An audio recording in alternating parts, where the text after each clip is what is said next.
Welcome to New View Advice, a safe place for you to ask your most vulnerable questions about life, relationships, healing, and so much more. I'm your host, Amanda DeRocher, and I believe our fears and traumas are often what hold us back from living life to the fullest. Join me here each week as I offer advice on how to move through whatever is holding you back from being your best self. Let's get started. Hello, beautiful soul. My name is Amanda DeRocher, and this is New View Advice. Thank you for joining me for another episode. And if you're new here, this is a healing-centered advice podcast.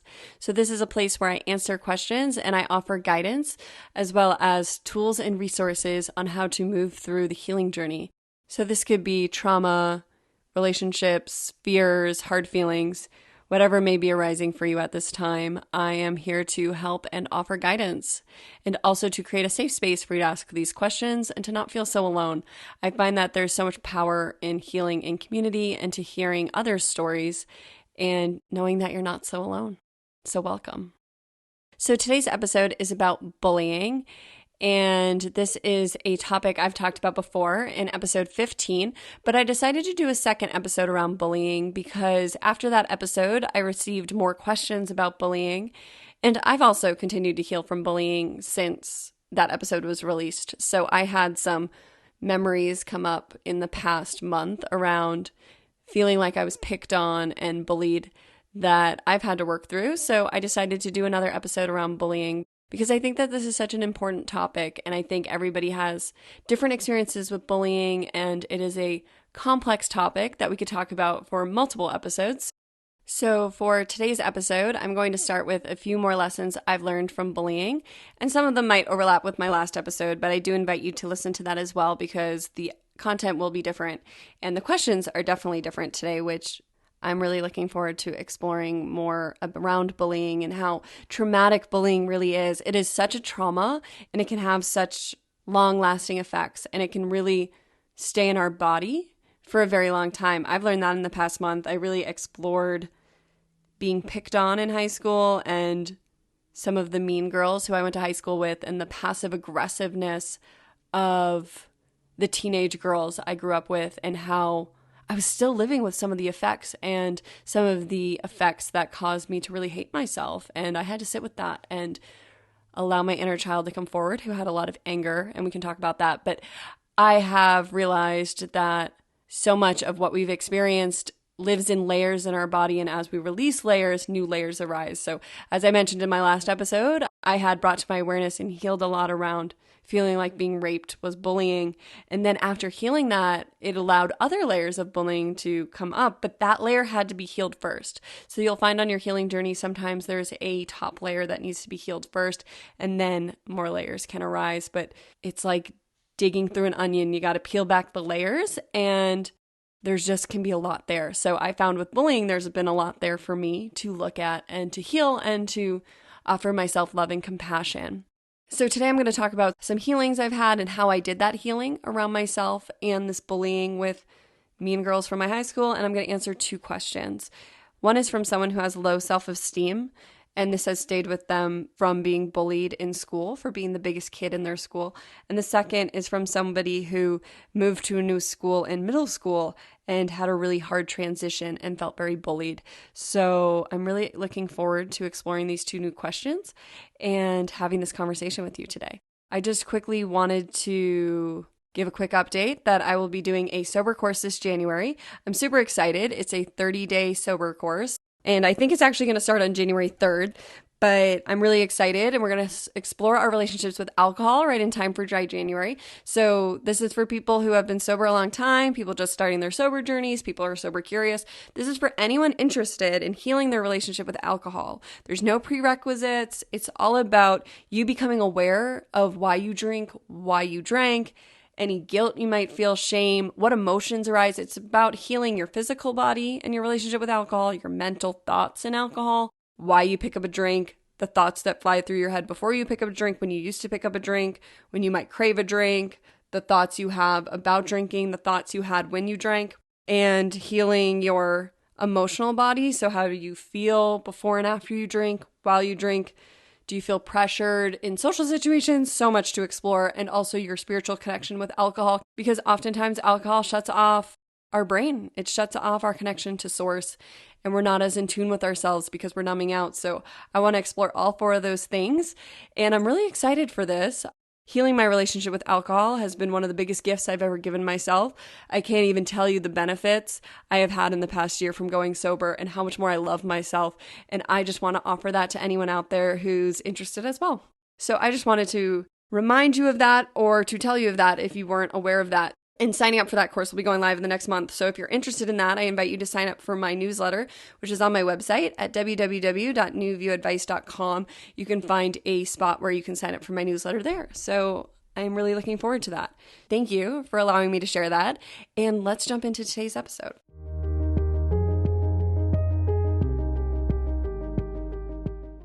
Today, I wanted to spend a little time at the beginning talking about what I've been healing around bullying and how this wound has continued to pop up in my life and how I have healed that.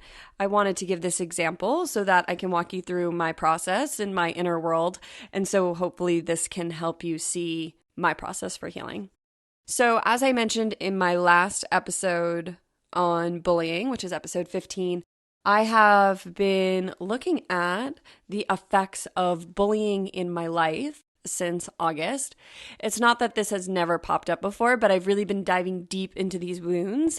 I really feel like I had to clear out some trauma and some really heavy experiences before I could see these other layers. So I believe that healing from life is layers. So you get different layers. Not everything will ever appear at once for you to heal. Your body is protecting you. Your mind is protecting you. It wants you to go one layer at a time, and it wants to see you move through that, and then another layer will appear.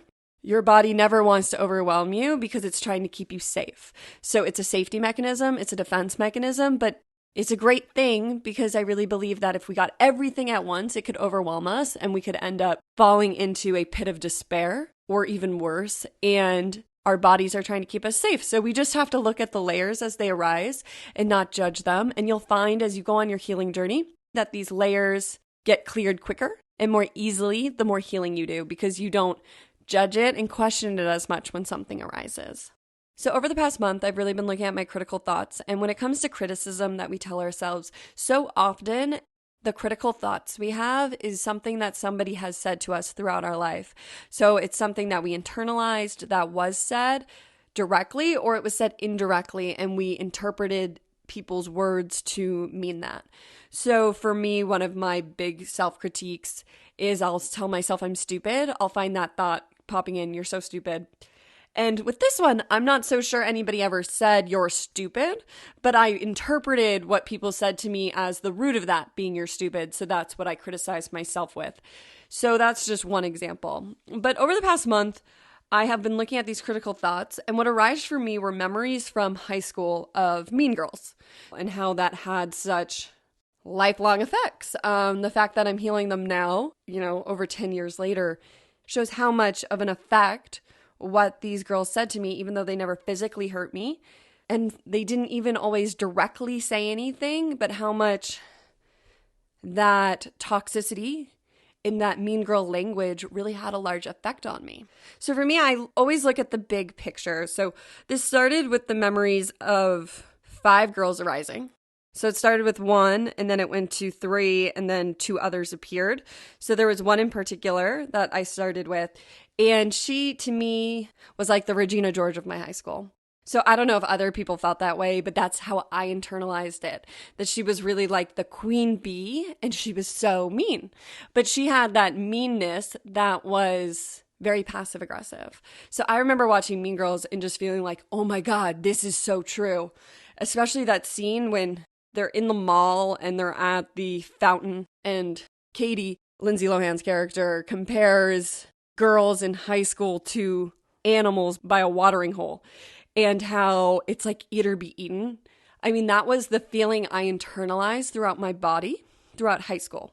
Now, the bigger picture of this is that with all the trauma I experienced, so with the feelings I felt at home and with my experiences with rape and sexual assault, that my body was already in a trauma body, right? So these experiences to me of these mean girls felt like it was going to shatter any sense of safety I had created. So I felt so unsafe.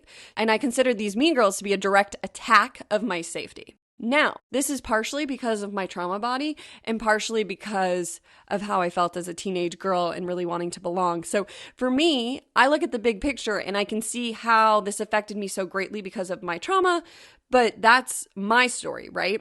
So somebody else could have been just as affected by mean girls in high school because when they went home, they had a really critical mother and they just, everywhere they went, they felt like they were being criticized. Or somebody could have gone to my high school or a different high school and they don't think that people were that mean because maybe they had a loving environment at home, right? Maybe they had really supportive parents. Maybe they never experienced extreme trauma like I did. So the point here is that it's not about what these mean girls did or said. It's that I interpreted it as trauma. I internalized it and I took their words as truth and as wounds that I've been carrying around and been repeating the words that they've said or made me believe in my head. And so it doesn't matter how truthful this is to someone else, right? Like somebody from my high school could be like, those were the 5 nicest girls I've ever met. I'm not sure anyone would say that, but maybe someone would. And that's their experience, but this is my experience. So when we're healing from trauma and we're healing from our past, it's all about not judging it and allowing your inner child to come forward, or the part of you or the memories to come forward, and to not judge what arises. So I've been doing this for so long that when I sat with this, when I started to have these 5 girls arise, I had a lot of anger come through. So how I look at this is oftentimes when I need to look at something, I'll feel a feeling of irritability when I wake up. And so I'll go and I'll sit in meditation and I take a lot of deep breaths and then I settle in to a peaceful place and I see what arises in my mind. And for me, I saw the images of these 5 girls and words they said to me came back. Passive aggressive comments, like those type of comments like, oh, you're so brave for wearing that. Memories of them making me feel safe and sort of coercing information out of me and then repeating it truthfully or untruthfully about what I said, and then I looked like the bad person in situations. There were 2 girls in particular that I was friends with, but I was terrified of. I attracted friends I was afraid of because I felt like they protected me. So there was a part of me that felt like they were a shield to the world, but I would watch them make fun of people nonstop. They would whisper behind people's backs. They would repeat what people said. They would actually sometimes yell at people in the hallway. And I was terrified. And that stuck in my body. And the things they said, I took note of. Because in high school, I was in such a traumatic place, which I think so many of us can be because it can feel so ever changing. Like the rules are always changing in high school. What's cool one week isn't cool the next week. You're friends with one person one week, you're not friends with them the next week. I felt like the politics were always changing, the rules were always changing. So I had to be analytically in my head. And for me, since I was raped my freshman year of high school has been ingrained in my body. And it's like a trauma response that it's just been something I've had to heal from because everything stuck because I had that big rape wound and everything just got piled on top of that wound. So now that I've been looking at that wound and releasing such large layers, I'm able to look at these other parts of high school. So again, you don't have to have the rape wound for this to stick. It could be family life. It could just stick because these are very hurtful words. This is just my experience. So you might find that there's more wounds below your bullying wounds. But bullying is so traumatic. There doesn't even need to be another wound under it because words can be hurtful. I truly believe that words can be even more hurtful than physical wounds. I always think of that nursery rhyme, like sticks and stones may break my bones, but words can never hurt me, is so untrue. Words stick. Words are weapons that somebody says to us, and then we repeat it to ourselves over and over and over again. And that's where that self-criticism can come from, is it can be what your mother said to you, your father, another relative, somebody in school, and they're words you repeat to yourself. Because oftentimes we want to wound ourselves before someone else can wound us like that again. So we criticize ourselves over and over again. And these words that girls said in my high school, I have been repeating to myself over and over again about the way I look, about the way I talk, about how, I've really been healing from this too because of my sobriety. I started drinking in high school, a little before high school, if I'm honest. And what that meant for me in high school, right? Like I was accepted into certain groups because I drank and it was cool to drink and this type of thing. And I've had to reel back all these beliefs I placed on drinking because of how it affected me in high school and the status it gave me and the friends I had because I drank and the experiences I had. And that's been another layer that I've been peeling back and I've been looking at. And really what I've done is when these memories arise or these critical thoughts run through my head, I've been asking myself where these come from. So I've been trying to pick at them, right? So instead of attaching to it, I've been trying to be like, oh, why am I saying that about myself? Oh, I say that to myself a lot, don't I? And I've been trying to become more curious about my critical thoughts. It does not mean I'm not critical. This is something that I'm going to be healing from for a really long time because being self-critical is really ingrained. So I know I'm out of alignment the more critical I am with myself, but self-criticism is something that I'm working through. So like I was saying, there were 5 girls and each of them was ingrained in my mind with a different aspect of myself I had identified with, which wasn't true. So one of them was about my looks. One of them was about drinking and what it meant to be a drinker versus not a drinker. One of them was about what it meant to be accepted and cool and how I walked on eggshells around this girl because you never would know what you did to make her snap. So I constantly would change myself to try and show up how she would want. And the truth is, now I see that there was no perfect way I could ask. She just would be mean when she wanted and she wouldn't when she didn't want to. And there was nothing I was doing right or wrong. And then another one was about how I was just never cool enough. Oh my God, this girl made me feel like the biggest loser, yet she was my friend. I was the loser friend. And she made me feel like, oh, thank God this girl chose me because she's going to make me a better person. Codependency. Strong codependency if you think somebody else is going to make you better. That all comes from within, but we're not taught that, especially in high school. And the 5th girl just hated me. So we were not friends. She just hated me. And I would always hear things she said about me, and it was terrifying. And they were always passive-aggressive comments. It was never like directly like, I hate you, but I just could tell she didn't like me because of the passive-aggressiveness that she would say. So these were the 5 people I had to heal from. I had to look at. You know, there were things I thought I had looked at, but I realized I was holding on to all this anger. And how I realized that was when I finally sat with the irritability and I imagined myself in the high school. So my meditation brought me to my high school and I was standing like in the lobby and these 5 girls were surrounding me and they're all saying things and memories were flying back as they were saying horrible things to me that I have been saying to myself. And then my anger came up and then I started saying horrible things in my thoughts. And I've learned not to judge this. So I just want to take a minute to talk about this because sometimes our inner child has really horrible things they want to say to get out. It does not make you any less spiritual. It's more spiritual if you can just sit with it and take that step back and let those thoughts fly through. So after about 3 minutes of letting my inner child spew profanities, I mean, she was angry as hell. But the main thought that kept flying out of her mouth was, you made me hate myself. And she was so angry that she let those 5 girls hate herself.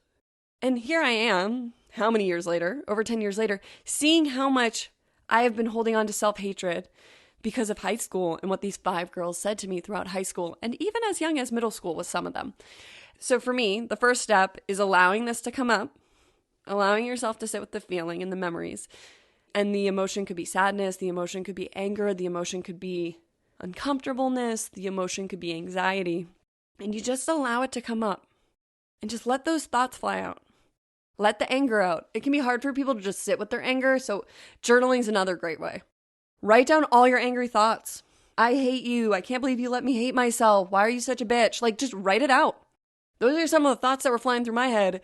Some judgments would fly through like, damn, I shouldn't be saying this. Or like, no, she's not a bitch, you know? And it's like, no, just let your inner child say it. Just let that part of you that is healing, that is finally ready to feel this, let it out. And with anger, you always think it's going to last forever, but actually if you let it flow, it doesn't last that long. So like I said, it was probably like 3 minutes of just coursing anger through my body, rage. And then I felt better. And then I was able to look at these 5 girls, and in my meditation, I saw myself walking and seeing each of them eye to eye and seeing them from a new light. They were just as insecure as I was. Some of them I know a bit about their home lives, and it was like, oh yeah, I can see why that was the way you expressed the trauma you've been through. I'm so sorry. I'm so sorry as women that in my town, I really felt that women were taught to go against women. I did not feel like when I went to high school or even in my hometown that women were taught to support women. That made me really sad. So I sat with that sadness. And I truly believe that when we are abused, that abuse has to go somewhere until we heal it. So ideally that abuse would move through us and we'd heal it, but we're not taught that. And so many times we go straight into fight or flight when we're abused. So that abuse gets stuck. And abuse either gets extended outwards or inwards. So my abuse response was to abuse myself, and that got worse and worse and worse. But other people, like some of these girls, their abuse response was to take that abuse outwards. I'm abused, so I'm going to abuse someone else. I did I'm abused, so I'm going to abuse myself. But that's what happens. The abuse goes somewhere. So that's why self-critical thoughts someone else says to you often go inward, but you can also end up saying that to other people. At the beginning of my healing journey, I realized that some of the horrible things I said to myself, I would say to my partner. And oftentimes we can do that. And so I had to realize that I was taking out my own shit on him. That is what we realize we do with our partners. It's a very unfortunate thing, but that's part of the healing journey in relationship, is learning that your partner is a mirror for you to look within, and that the more you accept yourself, the more you can accept your partner for who they are. So for me, as I mentioned, I sat with the memories. I allowed myself to feel what I call sacred rage. And allowing that to flow through me with no judgment, that's a sacred rage practice. We all have anger. It's a sacred feeling. It's sacred. So I invite you to start viewing your anger as holy, as a beautiful part of you that is trying to tell you something and tell you where your boundaries are and tell you where you need to love yourself more, tell you where you need to accept yourself more, and tell you where you need to heal and where you need to knock that shit off. Anger is great for that. I invite you to look at your relationship with anger. So many of us are afraid of our own anger because of how people have treated us when they were angry, and they have hurt us, and their anger has hurt us. So we become afraid of our own anger. But if you can learn to be in relationship with your anger will lead you to those places you want to go. Your anger and your relationship with anger will tell you what you need to do, who you need to leave, who you need to communicate with, and where you need to love yourself. I used to have no control over my anger. My anger would make me more angry. I'd be angry that I was angry. It wasn't until I became in a relationship with that anger that my life blossomed. That was a huge step on my healing journey, was creating this sacred rage practice and realizing that my anger is there to help me. A visual I get when it comes to anger is that my anger is a lioness. And when I try to cage that lioness, she lashes out inappropriately. But when I let her roam free, she roars and she roars. And she knows what's best for her. She roams free. And she only uses that anger when it's necessary. But when she's caged up and suppressed, it lashes out at people inappropriately because it is bottled up or caged up. And that's not how a lion or a lioness is supposed to live. But for me, with the healing from bullying recently, there was a lot of anger that arose. And as I mentioned, I sat with it. I felt the anger. And then I was able to forgive because I was able to see each girl who came up for me. I was able to see them as the children they were. When I was 14, they were 14. So these people I was so afraid of were just other children I was afraid of. Some of them I have an idea of their home life, some of them I don't. But I know that abuse, those criticisms, that superiority complex didn't come from nowhere. They were children who were affected by the parenting, the caregiving, and the environments they grew up in. And I could have empathy for that. So I forgave them. And as I've mentioned so many times before, my forgiveness practice is Ho'oponopono, which is a Hawaiian prayer. And so I look at the person I need to forgive and I say, I'm sorry. It's usually, I'm so sorry I held on to this for so long. I'm so sorry I held on to all these judgments around you. I'm so sorry I held on to all this anger. Thank you. And you find a lesson from what you have experienced. And my lesson here was, thank you for showing me a way I'm not going to allow people to talk to me anymore. Thank you for showing me a boundary I will set moving forward. Thank you for giving me this experience to see this anger I was holding on to. Thank you. I forgive you. I forgive you. I forgive you. And I really forgive them. You can't rush forgiveness. So you may need to do this multiple times. I also say, please forgive me. Please forgive me for my role in this. I know I wasn't perfect. I know I put an expectation on you to tell me what to do, how to be, how to act. Please forgive me. And then I send love. I love you. You can say sending you love. I love you. But that's how I forgive. So I wanted to walk you through that. I hope that made sense. But for me, I do this all through meditation. It's been a practice for me, so it didn't come overnight that this would flow so easily. For a while, it would take months to forgive.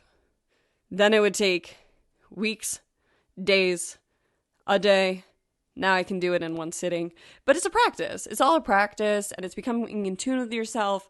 And depending on how much you've healed, if bullying is like that top layer, that can take a really long time because there can be so many layers attached to it. So don't feel like you have to rush through the process. Don't feel like you have to be fully healed. Don't feel like you need to rush through this. You'll feel the release as each layer releases. I just wanted to offer that practice to you and a little peek into my inner world. And if you have any questions on that, please reach out. I'd love to hear from you. And let's jump on into 2 questions.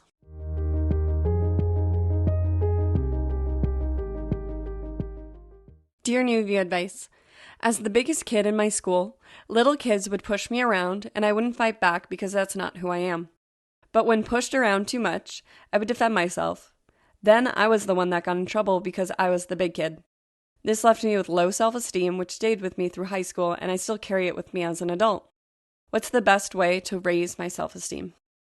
Thank you so much for this question. I think that this question is unfortunately a very relatable question, and I thank you for your vulnerability and your honesty with yourself. You have a lot of awareness around this, and that's the first step. So I am really grateful that you wrote this in, and I think that this is a great question, so thank you.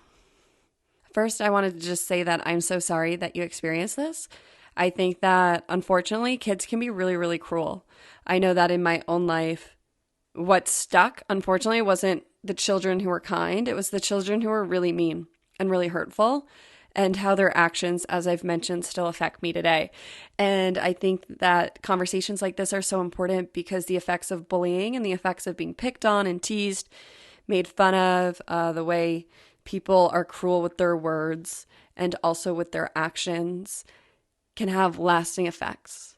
When people are cruel, it can be very traumatic.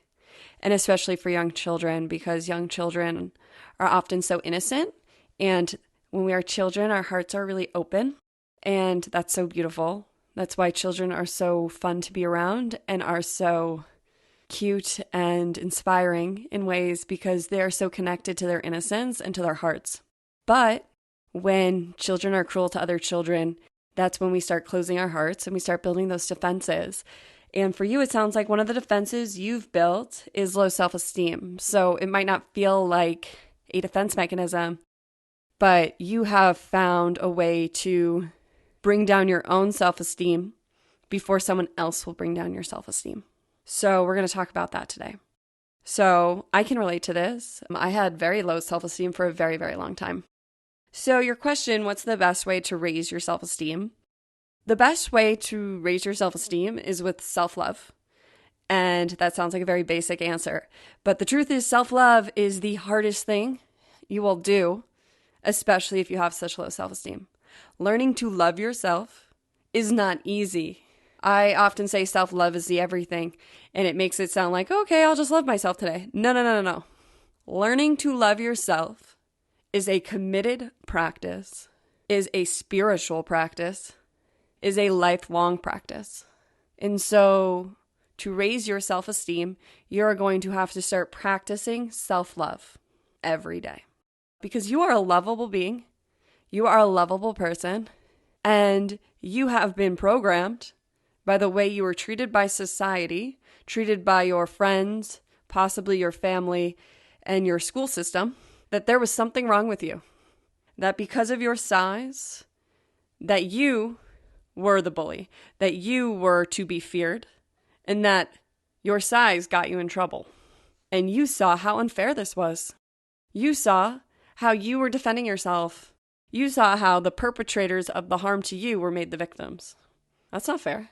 And that taught you to stay small, to abuse yourself, With low self-esteem, my guess is that you've taken that abuse from your abusers and you've started to abuse yourself. And my guess is you have some pretty negative self-talk in there. And I'm so sorry for that. I am so sorry. I am so sorry for anyone who has negative self-talk. If there's anything that I want in this world, I just want everyone to know how lovable they are. And I want you to know how lovable you are. You have such a big heart, and it's time for you to use that heart on yourself. So let's talk about a few ways that you can do that. So one, a practice that I have used in the past that I find helpful, especially if meditation is difficult for you. I'm not sure if you meditate or not, but is to write letters to these people with everything you have to say and releasing how they treated you and how you are going to change moving forward because you are letting this go. So I would pick one of these kids who pushed you around or one memory, whatever pops in your mind first. So it could be a memory from high school. It could be a memory from when you were very young. I'm not sure how old you were when this started. And I want you to pick one of these kids and I want you to write them a letter. So say this kid's name was Tommy. I want you to write, "Dear Tommy, it really hurt me what you said to me. Or it really hurt me when you would call me X, Y, and Z and then push me or throw rocks at me. And then when I pushed back, you got me in trouble. That was really unfair." Allow yourself to stream of consciousness whatever is on your mind. So whatever comes through, allow yourself to tune into that child or that high schooler or that adult, whatever age this person. Allow yourself to pick the person to start with that is most on your mind. And you might feel like doing multiple of these letters in a day. You might feel like taking an hour and writing a lot of these letters. So I invite you to express to this person everything you feel. Get it all out. And then I invite you to, if you are feeling better at the end, to write what you are going to do moving forward. So is that let this go? Is that forgive this person? Is that not tell yourself the things these people may have told you? You're big, you're fat, you're a loser. I don't know what the criticisms they told you that now you're telling yourself are, but my guess is there's a correlation between what you tell yourself and what was said to you as a child. So I invite you to connect with that correlation and to let that go, to let that negative thought go, and allow yourself to free yourself of this through this letter writing practice. And this may take multiple letters. You may want to write to this person for 7 days. Your first letter could be really sad. Your second could be angry, but allow yourself to move through this through a letter writing practice. And I would invite you to, when you're done with these letters, to either burn them, to crinkle them up and rip them up and throw them in the trash outside of your house. So take them out of your house. So find a way to remove them out of your house. I also invite you to bury them. When I write letters, I often bury them and I hand it over to Mother Earth. And I ask Mother Earth to take this pain and to free me of this pain. And I believe that Mother Earth says, yes, I will take this from you. Thank you for allowing me to support you. So I invite you to release this from yourself. And I find that the intention of writing down how we're feeling and not stopping till it feels good to stop and removing these letters from our home allow us to really let part of this go, if not all of this go, depending on how deep this wound is. So I invite you to do that. And when you're writing your letters, I invite you to create a safe space, maybe have a incense or essential oil diffuser, light a candle, create a quiet space, put your phone on airplane mode, and create a sacred time. So a time dedicated to yourself for this practice. Honor yourself.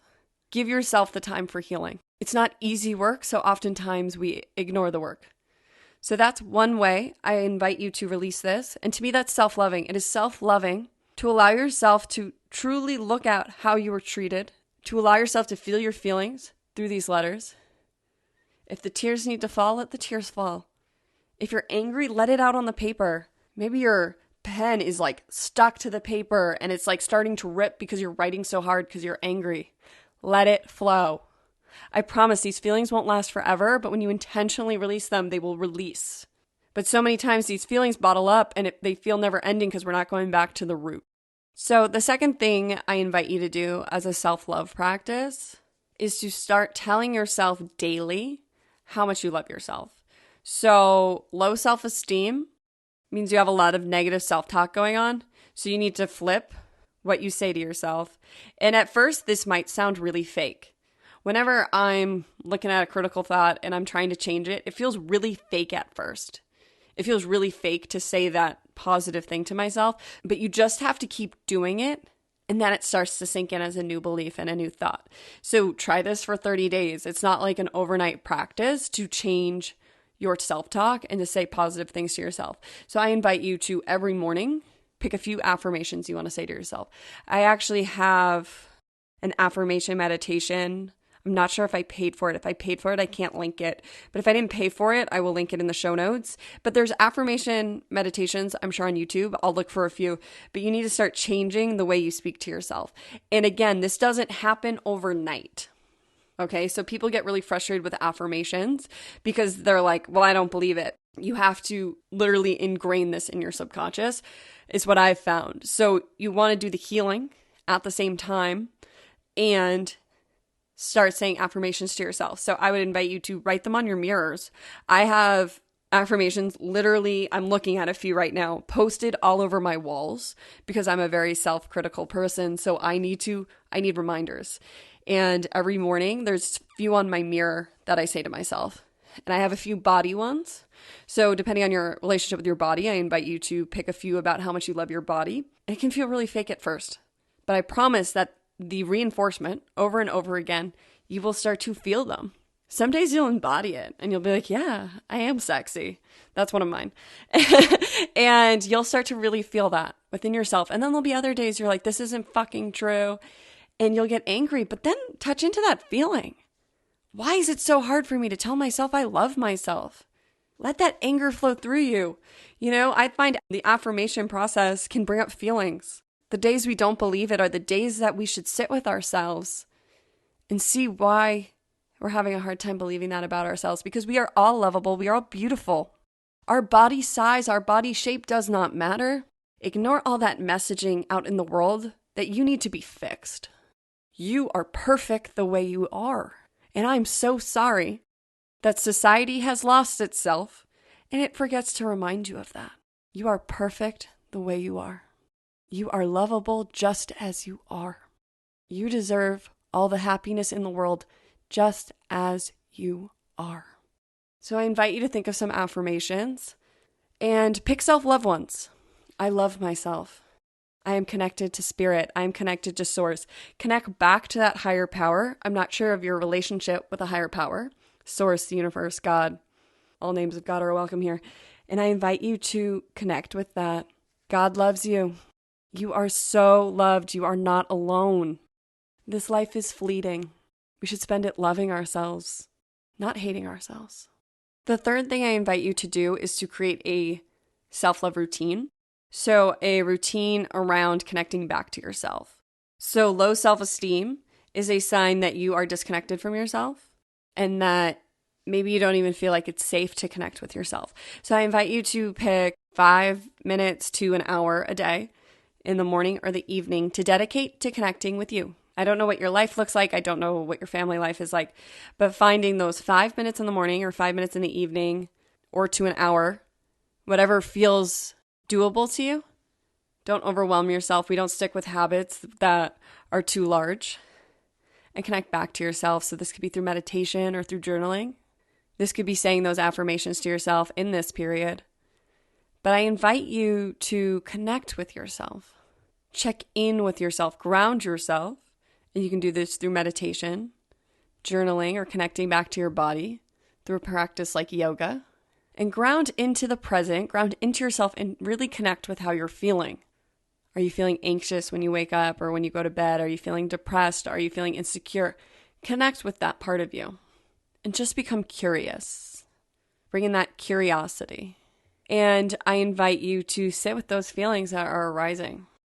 It can be so hard to connect with ourselves when we're feeling down, but your self-esteem will grow when you know you have your own back.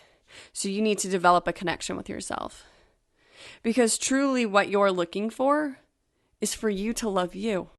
But you don't know how to do this right now. And I want you to every day start loving yourself. And as I mentioned, it's through the affirmations, through the healing, through the just sitting with yourself. Get to know yourself. So many of us are so disconnected from ourselves that we don't really know how we're feeling. And so I want you to start cultivating a practice of self-love. And like I said, that's meditation, that's journaling, but that is dedicated time to yourself. During this time, put your phone on airplane mode, disconnect from your phone. I think that our phones elicit a lot of negative feelings. There's a lot of comparison on our phones. There's a lot of more negative self-talk that happens from going on social media, which is why I think everybody should take social media breaks. Social media, that's another way we disconnect. Not only does it cause negative self-talk, we disconnect from ourselves. We check out. I invite you to look at the other ways you check out from yourself. Do you have a habit of drinking, smoking weed? Do you eat when you're upset? Do you watch endless amounts of Netflix? I don't know what your exits are, your ways of checking out are, but I invite you to become curious about those as well. What are your coping strategies? How are you checking out of the present moment when you feel that low self-esteem? Do you disconnect from others? A lot of us do that too when we find ourselves depressed or feeling low. We don't reach out for help. So I invite you to become curious about the ways you've been disconnecting, and that could be a great journal prompt for that time when maybe you start connecting with yourself. So I just want to send a blessing to you and to anyone who relates to this question through the heart waves, that it is safe to let this go. It is safe to love yourself. It is safe to choose new in this next present moment. You are immensely powerful. You are immensely lovable. But the first step is you learning to love you. And you deserve that love. There's nothing wrong with you. You are a beautiful, beautiful person. Sending you all my love today. Thank you for this question.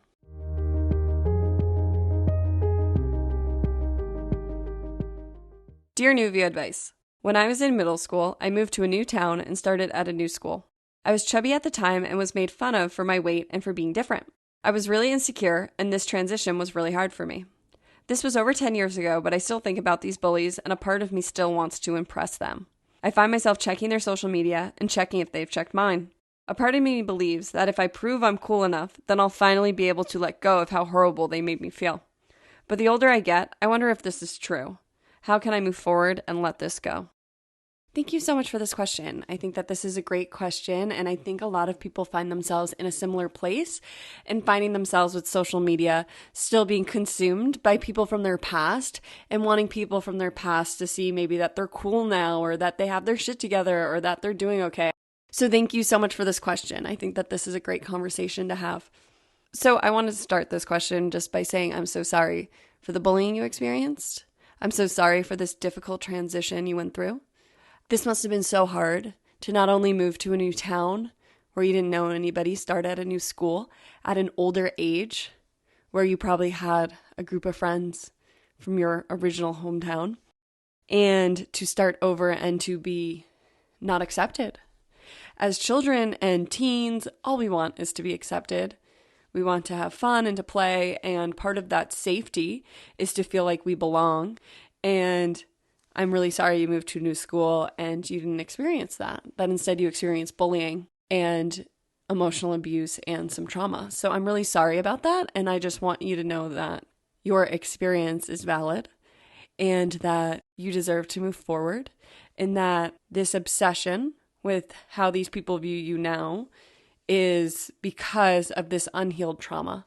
So there's a part of you that still wants to be accepted, that still wants to be cool, that still wants to be viewed a certain way by these people. But the truth is, who you're looking to accept you is yourself. When this happened, you probably didn't have your own back. And that's very common as children. We're not taught that innate connection with ourselves and how to really connect with ourselves. So we're looking for external validation everywhere we go. We're looking for our parents to validate us, our siblings, our extended family, our caregivers, our teachers, our schoolmates, and our friends. We're looking for external validation to make sure we belong. And you are still looking for this because you have not fully accepted yourself. So I want to give you some tips and some tools on how to move forward. And that is going to be ways you can accept yourself and let go of the past. So I think everything in the previous question applies to you. I think you can write letters to these bullies. I think a routine would work great for you to start connecting back to yourself. And I think some self-accepting positive affirmations could work great too. How much you accept yourself, how much you love yourself. But I'm also going to give you a few more things that I think could help you as well. So one, I mentioned this in my last episode, episode 19, social media and comparison. I invite you to take a social media break. It sounds like you are obsessed with checking your social and their socials and seeing if people are into your content, if people think you look cool, if people are impressed by the life you are putting out there. But from this question, you are catering your feed to look a certain way, but you are not happy inside. You would not be asking this question if you were fully fulfilled and self-accepting. And that's okay. That's a lifelong journey. I sure know that I'm still working towards full self-acceptance too. You know I can be really hard on myself, and I find myself comparing myself to people all the time. And really, that's me looking to accept myself. I'm looking to stop comparing. And I invite you to take a break from social media or to unfollow and mute these people. But I think that you need to start checking in. And with social media, you're checking out. You're checking on other people's lives and also on how other people are viewing you, but you're not taking the time to sit with you and see how you feel about you. So I invite you to explore different ways to take breaks from social media. I invite you to try once a week. I invite you to try one time. I invite you to try for 7 days or longer. As I mentioned in my last episode, I did a 2-week break, and that was really helpful for me and helped me to reset some patterns around social media. So that's one recommendation, but that's not going to fix everything for you, because I think it'll help you as you heal this to check out and not to constantly check on those people. I feel the same way about when people have breakups. I think that you should mute or unfollow the person you just broke up with, because you don't need those constant reminders as you're going through your healing process. As you're healing from a breakup, you don't need to see what your ex is doing. You need to disconnect from them and to figure out what your life is without them moving forward. And it's the same with this. It sounds like these aren't your friends that you're worried about. It's people that you don't even see. You need to allow yourself to heal. And part of that would be allowing yourself to disconnect and to not see what they're up to. Just let them go. It's okay. You can even just mute if you're uncomfortable on following altogether. That's a beautiful thing about Instagram. At least you can mute. And on Facebook, you can unfollow. And there's all these ways that have been created that you can quote unquote stay friends, but not have to see their content. And I think it would be really helpful on your healing journey to not put your wounds in your face, because that's what it is. These people hurt you. You still want to impress them because they hurt you. Because as you said, a part of you believes that if you prove you're cool enough, then you'll finally let go how horrible they treated you. And I think you're finding that it's not working. You still don't feel accepted. You still don't feel cool. And that's because you're looking to support you. And these people can't do that. So I invite you to take the break or mute or find a way to have a healthier relationship with social media. I invite you to really reflect on that. And to heal from this, I invite you to start feeling your feelings. It is safe for you to feel your feelings around this. And I invite you to connect back with that version of you who moved to a new town and didn't find themselves belonging. I invite you to sit with them or journal with them. I have an inner child dialogue practice that I'll connect to the show notes. That is on my website at www.newviewadvice.com. But that's a great way to connect with your inner child or to meditate. So to sit with them, invite them forward, view them outside of you. So view yourself at age 12 or whatever outside of you and sit with them. View them for how old they really were. What I find too along our healing journeys is that it's important for you to start seeing how young you really were. Right? This is over 10 years ago now. Now you have perspective. Oftentimes when we're in those teen years, middle school teen, we feel so old. We feel like we can get it all. We feel like we just want to grow up.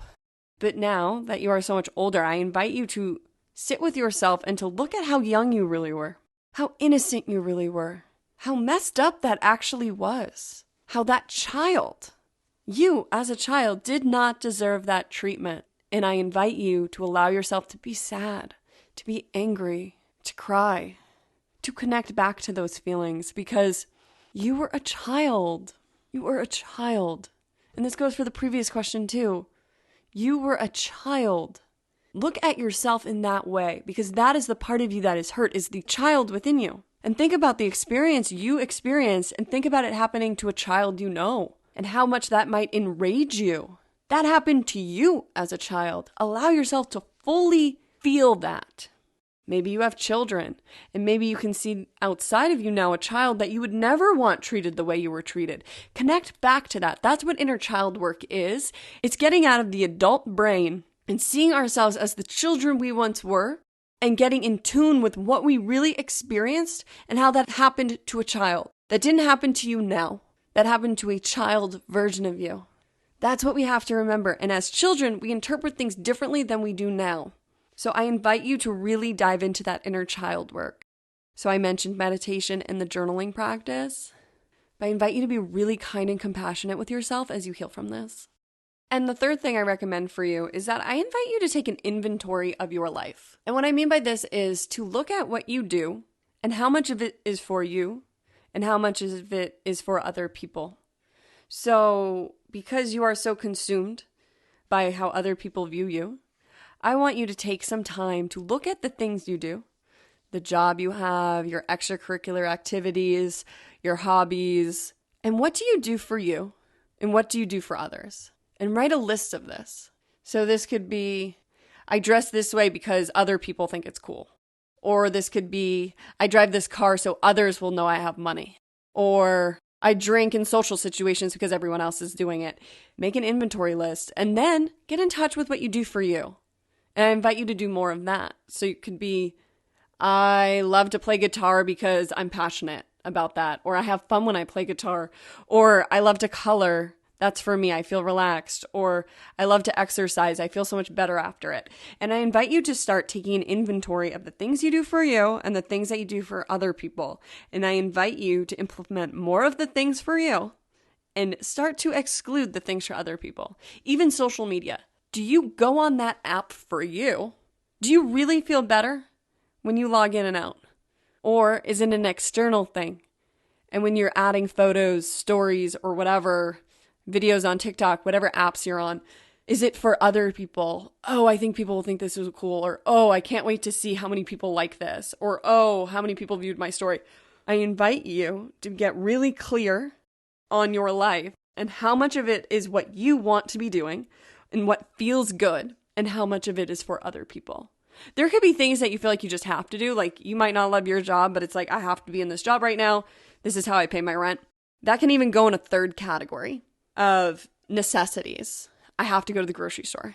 Things like that. But I invite you to become really curious about everything you do throughout a week, to get really honest with yourself. And I think that by writing these things down, you will get a lot of clarity on how much time you might be putting on external and how little you may be doing for you. So it's important that we're always doing a few things for ourselves.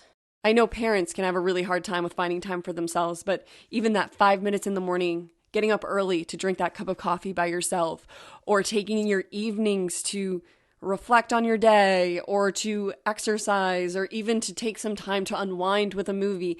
It's important for us all to be finding times to recharge. So I hope something in this answer helped. I want you to know that what you are feeling is very common.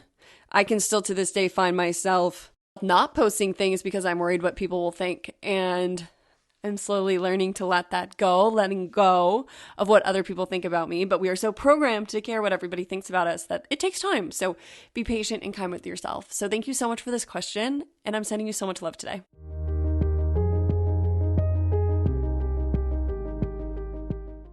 Thank you so much for listening to this episode of New View Advice. I wanted to do a quick resource roundup for today's resources around healing from bullying. And so today, some of the resources I recommended and the tips I recommend for healing from bullying would be 1, to write letters to your bullies. Write down everything you felt and release it in a ceremony or release it to the elements, to fire, water, bury it in the earth. Rip it up and throw it in the wind, but take those letters and remove them from your home. So do the physical act of removing it from your space.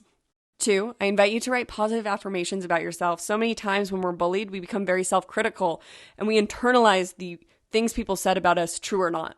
And we internalize it and we start punishing ourselves. So I invite you to try and start flipping your internal script and start writing positive affirmations about yourself.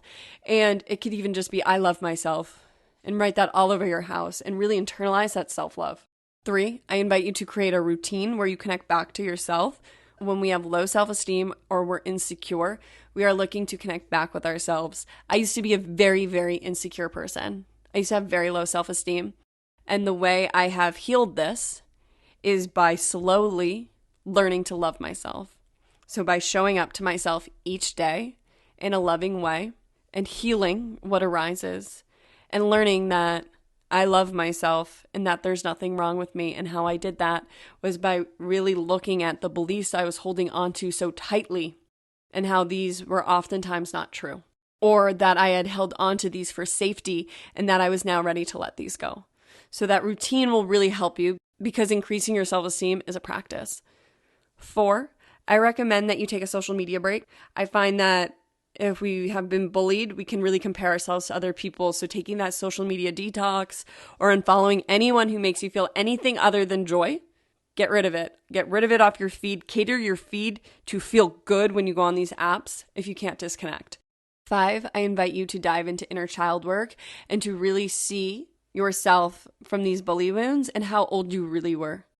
And 6, I invite you to take an inventory of your life and really look at what you're doing for you and what you're doing for external validation. I think you may be surprised that you're doing more than you think for external validation, and that doesn't feel good, right? So how do you connect back with yourself? You start doing things for internal validation. So what makes you feel good? Is it a bubble bath? Is it eating well? Is it when you exercise you feel good about yourself? Connect to what makes you feel good and try to start slowly disconnecting from those things you're doing for strictly external validation. Thank you so much for tuning into another episode of New View Advice. I am always so grateful to connect with you in this way. I wanted to invite you, if you haven't, to rate and subscribe to this podcast. I am hoping to reach 30 reviews by my 30th birthday, and I would really appreciate your support. I am so passionate about these conversations we're having and creating a safe space for healing. And I think that the more ratings and reviews really help people to feel safe coming to this podcast and to see that other people feel safe coming to this podcast.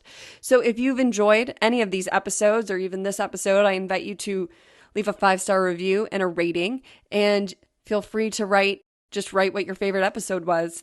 So if you feel called, thank you so much for doing that. Thank you so much for joining me, Amanda DeRocher, for another episode of New View Advice. As always, I am so grateful to be here with you and to offer a new view on whatever you may be going through. Sending you all my love. See you next time.